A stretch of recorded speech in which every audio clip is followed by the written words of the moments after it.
Bienvenidos a un video más de Ángeles en la Oscuridad. Esperamos hayan tenido unas felices fiestas. Iniciamos año nuevo con relatos increíbles y mucho misterio para todos ustedes. Ponte cómodo o cómoda. Escucha atentamente, que estás por sumergirte en el terror de Ángeles en la Oscuridad.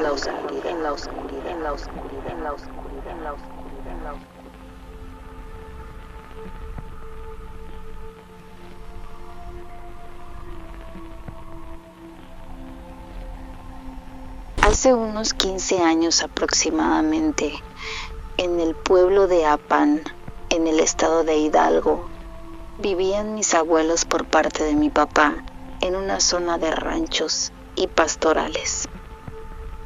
En las noches parecía una zona desértica, puesto que no había civilización alguna. Cuenta mi abuela que cuando a mi abuelo le daba por tomarse algunos tragos en la cantina del pueblo, le gustaba regresarse caminando hasta su casa.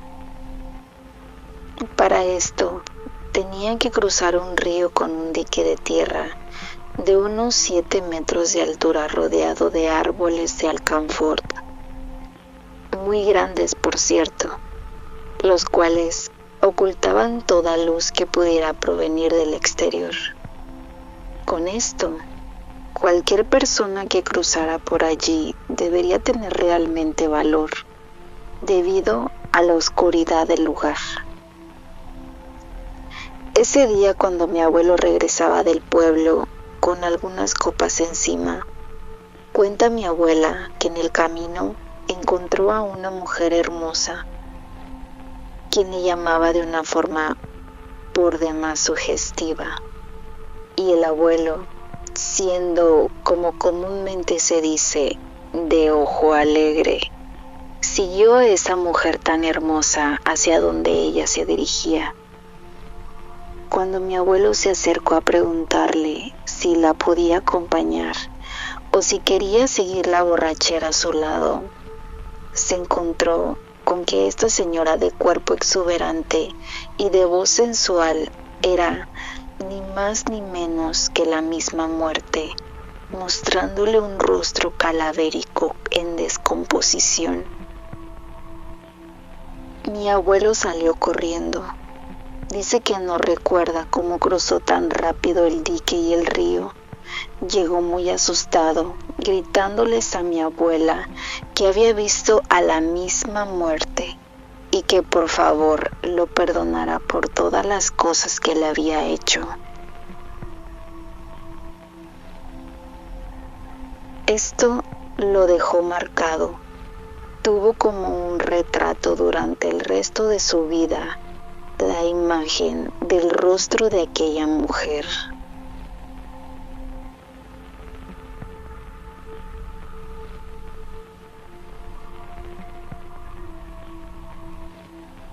Un día mi papá me contó que hace ya bastantes años su hermano, un tío mío que ya falleció, iba manejando su carro por una avenida llamada Caltongo, en la delegación Xochimilco, como a las 2:30 de la mañana. Él venía de una fiesta con su novia, la cual fue a dejar minutos antes a su casa, cuando sobre dicha avenida se topó con un niño que casi atropella, pero por fortuna lo libró. Volteó por el retrovisor para ver si el niño estaba bien, y fue entonces cuando se percató de la presencia del niño en los asientos traseros de su automóvil.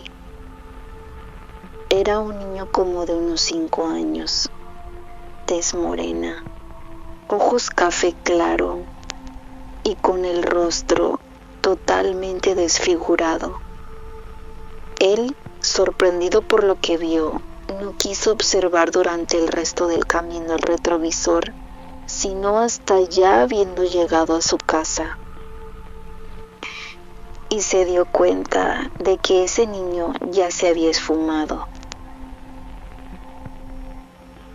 Poco antes de la muerte de mi tío, él le confesaba a mi papá que sentía miedo al quedarse solo, ya que veía a un niño fantasma jugando en la sala de su casa, el mismo que vio en Caltongo. Ese niño le decía que ya se acercaba el día de pagar cuentas, y mi tío, aterrado, le pedía a mi papá que no lo dejara solo. Poco después, mi tío falleció y mi mamá cuenta que a ella, junto con una tía, vieron en la cocina a dos niños jugando como a las 3 de la mañana. Ellas dos se preguntaron si serían sus hijos, pero eso era imposible, puesto que a uno de los niños le vieron la misma descripción que mi tío, ya fallecido, había dado del niño que lo espantaba, desfigurado de la cara.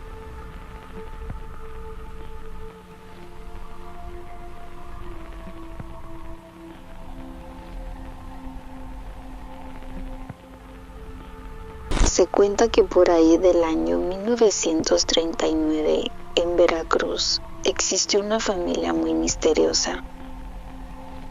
Era un padre de familia, el cual se percibía a primera vista como una persona muy huraña, y su esposa, que casi nunca se le veía salir de su casa, la cual estaba situada a los alrededores de un pueblito de Veracruz. Dicha pareja tuvo 2 hijos. El primer bebé no se logró prácticamente al nacer, pero el otro niño llamado Juan parecía haberle traído alegría a la pareja. Todo transcurría tranquilamente hasta que la gente empezó a rumorar sobre aquella familia. Decían que eran muy extraños y que no platicaban con nadie. En una ocasión se llegó a decir que el hombre le impedía a su esposa y a su hijo establecer relación alguna con otras personas. Ellos siempre estaban encerrados en su casa. Así fue sucediendo todo hasta que en una ocasión era medianoche y se oyeron unos fuertes gritos. Todo indicaba que era de la esposa de aquel hombre. Los vecinos de la familia estaban horrorizados con lo que oían, pero no hicieron nada. Al día siguiente, nadie quería hablar del tema, pues estaban muy asustados. Pero no faltó mucho tiempo para que la gente comenzara a decir que el señor probablemente había desvivido a su familia, o por lo menos al niño, ya que pasó mucho tiempo sin que el menor fuera visto.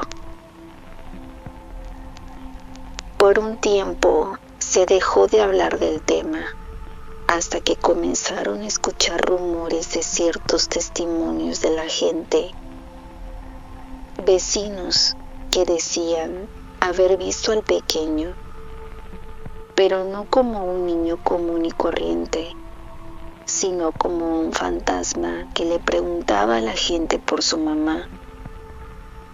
Esta historia me la contó mi abuelita, que vivió por esa época en Veracruz, y que incluso una noche ella soñó a un niño que le preguntaba cosas sin sentido.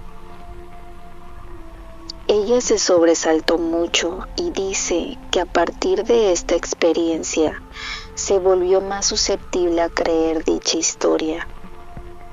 Se dice que desde ese entonces se ve al niño vagar por estos rumbos y que de vez en cuando se le aparece a la gente de aquel pueblo.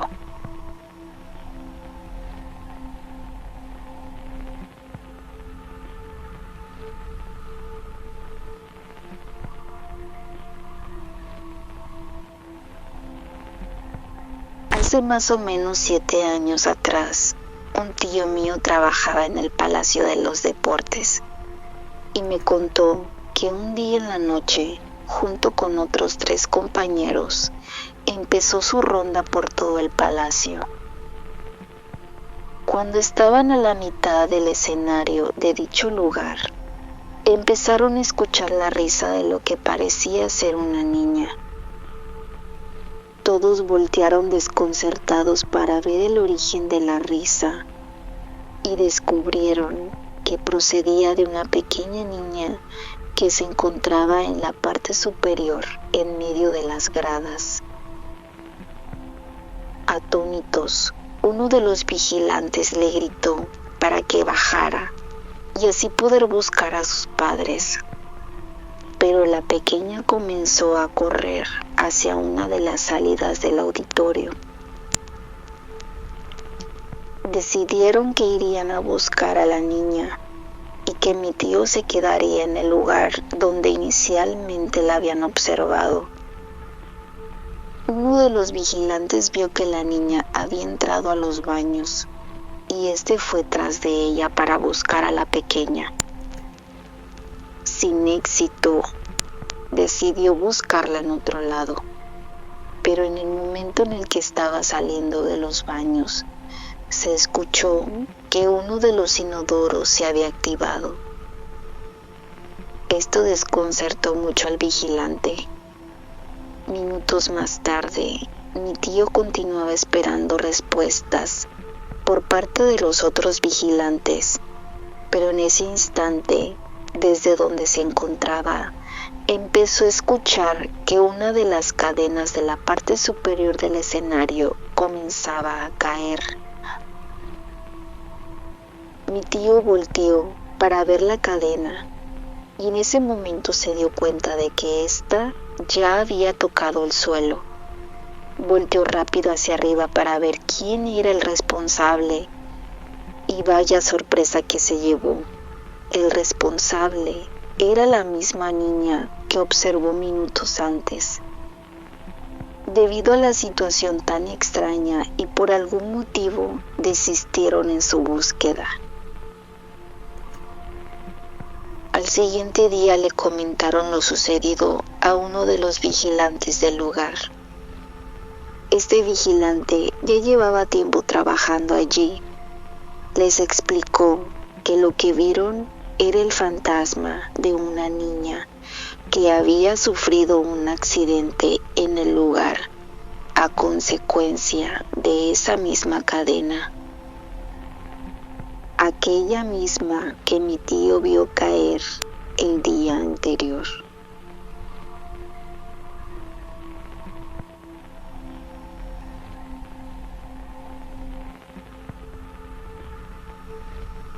Mi amigo Damián me platicó esta historia.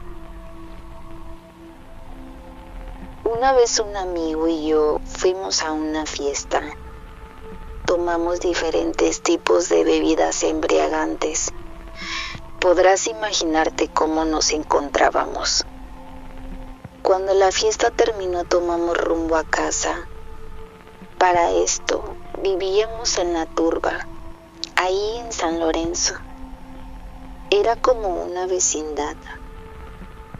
Juan, mi amigo, vivía hasta el fondo y yo en la entrada. Al llegar a la casa vimos entrar a una muchacha muy bonita vestida de blanco. Llevaba una falda pegadita, zapatillas muy altas, una blusa medio escotada. Tenía el cabello largo, rubio.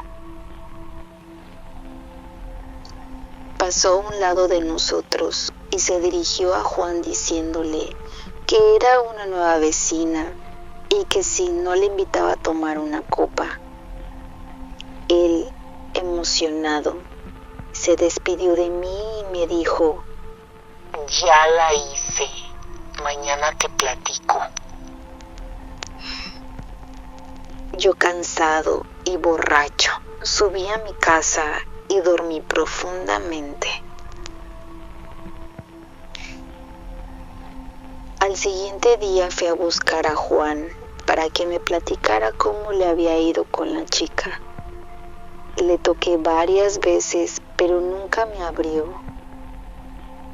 Pasaron 2 días y no sabía nada de él hasta que después nos percatamos que iniciaba a desprender un olor muy feo de su casa. La dueña de la vecindad abrió la puerta y todos los ahí presentes descubrieron el cadáver de Juan. Él estaba acostado en la cama y a pesar de ya estar en proceso de descomposición, era claro que estaba totalmente rasguñado, como si un animal lo hubiera atacado. Cuando pasó todo el alboroto y se llevaron lo que quedaba de Juan, me acerqué a la dueña y le platiqué lo que había sucedido. Ella me dijo que no había ninguna nueva vecina, pero que recordaba haber visto alguna vez a alguna chava con las características que yo le mencioné viviendo ahí. Esta chica, desgraciadamente, había atentado contra su vida. Recordó también que los vecinos hace tiempo ya le habían hecho comentarios de que la habían visto, pero ella no lo había querido creer.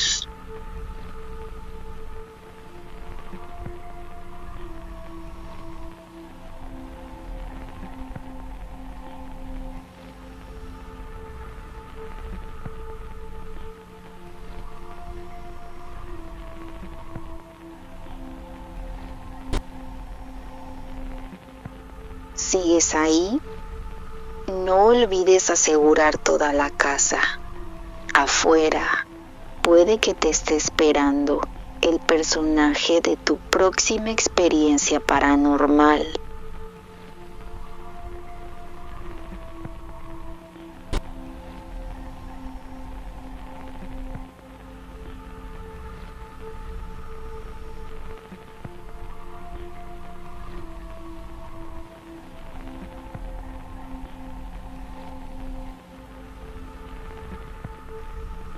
Esto me lo contó mi papá. Fue algo que le pasó a su abuelo. Hace mucho tiempo, dice mi papá, que en el lugar donde vivo actualmente, su abuelo había desvivido a un niño accidentalmente por querer agredir a una señora que siempre hablaba mal de él. Desesperado y armado, detonó contra esta mujer, pero no pudo acertar, y al que en realidad perjudicó fue al hijo de la señora. No entendemos el odio a la señora, creemos que no era para tanto, pero así pasó. Pasaron los días y la policía llegó a buscar al abuelo de mi papá, pero él, después de que perjudicó a aquel niño, se fue del pueblo y solo llegaba a la casa a 1 o 2 de la madrugada. Dice mi papá que a partir de aquel suceso, como a las 4 de la madrugada, cuando su abuelo ya estaba descansando, llegaba una sombra, lo sacaba de su casa y se dirigían a unas vías del tren que están cerca, en donde casualmente a esa hora pasaba el tren. Dice mi papá que se le veía a su abuelo jaloneándose con la sombra, porque ésta lo quería aventar a las vías. Pasó el tiempo y la sombra seguía apareciendo hasta que la policía detuvo al abuelo de mi papá. Después de 3 semanas, su abuelo salió de prisión y al salir se enteró que le habían quitado su terreno y las pocas cosas que tenía. Mencionan que esa misma noche que llegó a su casa, regresó otra vez la sombra, pero esa vez el señor salió por su propia cuenta.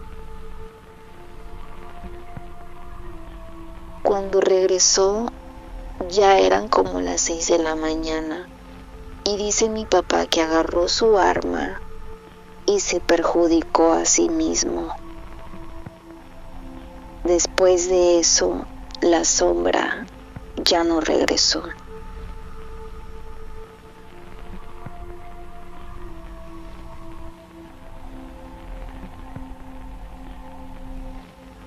Esta historia es breve, pero no por eso deja de ser interesante. Un día, mi primo Jonathan, quien es el más chico de sus hermanos, se puso mal. No recuerdo con exactitud qué fue lo que tenía, pero el caso es que lo tuvieron que llevar al hospital porque estaba muy enfermo. En el hospital, los doctores decían que poco a poco su salud se deterioraba cada vez más. Mi primo siempre se ha caracterizado por ser una persona muy sencilla, y siendo el más pequeño, se ganó el cariño de todos, por lo que lo consentían y querían mucho, no solo por su mamá, sino también por mi abuelito paterno, que en paz descanse. Mientras mi primo estaba en el hospital, le fueron a avisar a mi abuelito. El pobre salió corriendo al hospital acompañado de mi tío. Llegando al hospital, mi abuelito se empezó a sentir mal y le comenzó a dar como un paro cardíaco, hasta que por desgracia no pudo más y falleció. Lo extraño de todo esto es que cuando mi abuelito se fue, siendo mi tío el único testigo, mi primo comenzó a presentar mejoría en su salud hasta sanar. Después de esto, todos creen, o al menos eso pareció, que mi abuelito se fue para que mi primo pudiera quedarse. La verdad es que no hay una explicación lógica. Todos hablan de lo parecido que son mi primo con mi abuelito, no solo físicamente, sino también en sus actitudes. ¿Tú qué crees? ¿Coincidencia?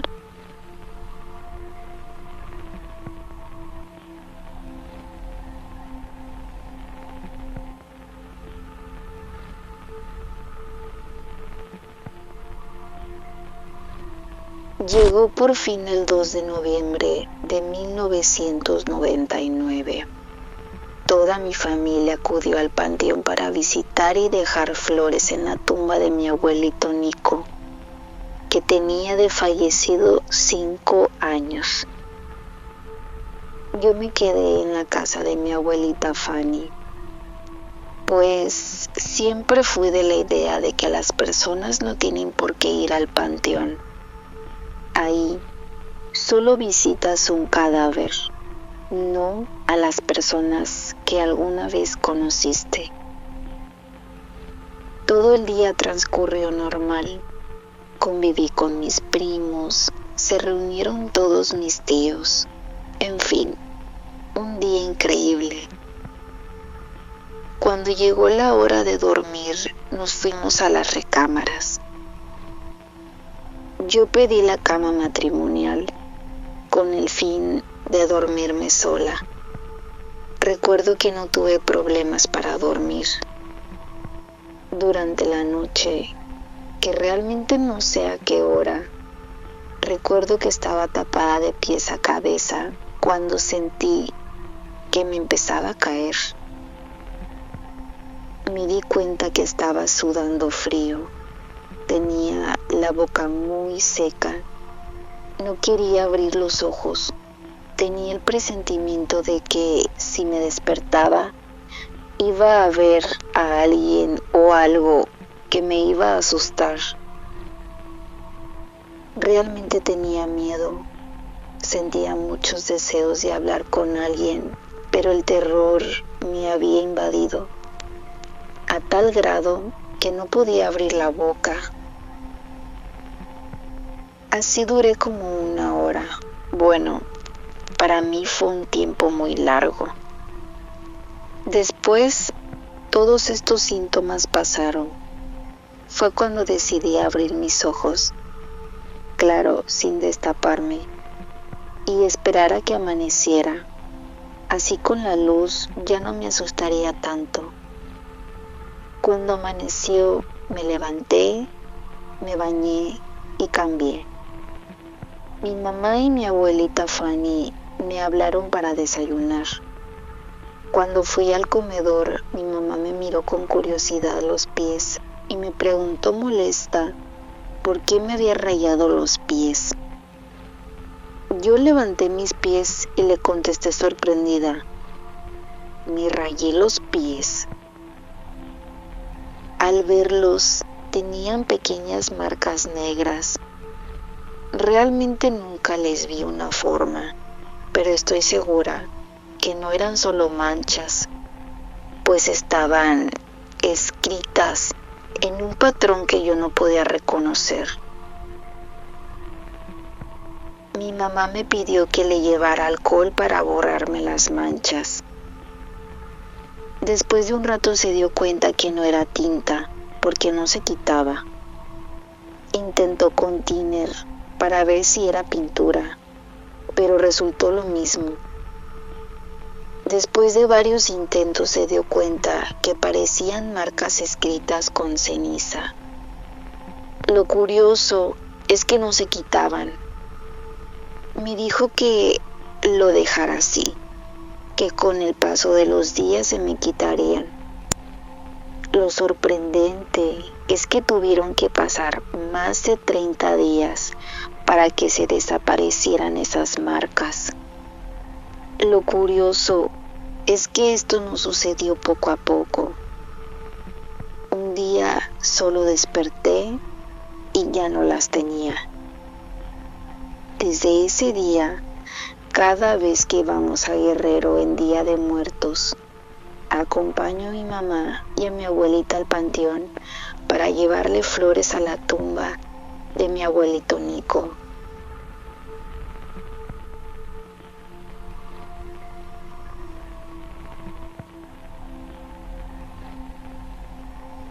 Esta historia le sucedió a Roberto, un amigo, quien me contó esto. Mi padre tiene un rancho cerca de Marabatío. Mi padre y sus hermanos eran personas que se dedicaban a trabajos ilegales, ya sabes, y nos llevaban a ese rancho en vacaciones. En una ocasión que estuvimos en el rancho mi padre, mi madre y yo, nos encontrábamos cenando tranquilamente en la noche. De repente llegaron unos hombres que azotaron la puerta gritando: Ya te llevó la chingada, Roberto. refiriéndose a mi padre. Los tipos cargaban armas muy grandes. Se dirigieron a mi padre, lo agarraron entre dos y lo sacaron de la casa. Nosotros nos quedamos con otro tipo. De pronto, oímos detonaciones y a mi padre gritar. Luego se escuchó el grito de uno de ellos que decía algo que no alcanzaba a entender. Todo se quedó en silencio, alrededor de 15 minutos, y todos se fueron. A mi madre y a mí no nos hicieron nada, ni nos decían nada. Cuando se fueron, salimos. Enfrente de la casa hay un árbol muy grande donde dejaron colgado a mi padre. Una imagen tan lamentable y dolorosa que jamás podré olvidar. El impacto fue muy grande. Mi madre y yo no dejábamos de llorar. Mi madre se desmayó y yo no sabía qué hacer. No había nadie ni nada que nos pudiera ayudar. Después de un rato, mi madre reaccionó. Me cargó hacia el auto y nos fuimos a la estación de policía. De ahí nos llevaron a la Casa de México. Y supongo que los policías fueron por mi padre. Yo me quedé con mi abuela y no supe más del asunto. Hasta cuando tenía como 15 años, uno de mis tíos me explicó toda la situación. Lo escalofriante es que cada vez que vamos al rancho con amigos o familiares a pasar unos días, nos toca ver de repente esa dolorosa imagen de mi padre en el árbol. Pero, ¿sabes qué es lo más increíble? Claro, además de ver aquella imagen espectral cada vez que visitamos el rancho, es que mi madre, después de algún tiempo, nos contó que cuando los policías fueron a investigar, no había nada en el árbol y nunca encontraron el cadáver de mi padre. Nunca se supo si los mismos maleantes regresaron por él o si los policías lo escondieron. Desde entonces, el rancho no se puede vender ni traspasar. La gente nunca ha querido comprarla. ¿Y sabes qué? Se ha convertido en una leyenda. En todas partes conocen el rancho porque han ido hasta allí para hacer reportajes. Han querido grabar la imagen de mi padre en el árbol. Y curiosamente algo raro pasa cuando lo intentan. Hasta la fecha no han podido grabar nada, solamente verlo. Al final Roberto me dijo: siempre fue doloroso para mí, pero ahora lo entiendo. Y lo único que quiero es que mi padre descanse en paz. Pero cuando quieras vamos. Y yo respondí: nunca iría, ni aunque me pagaras.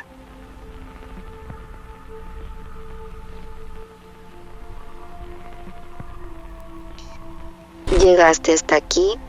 Si te gustó, regálanos manita arriba para que esta bonita aplicación nos recomiende a más amantes del terror. Suscríbete, activa la campanita de notificaciones y déjanos tu comentario, tus historias y sugerencias. No olvides compartir este video a más ángeles que amen el terror.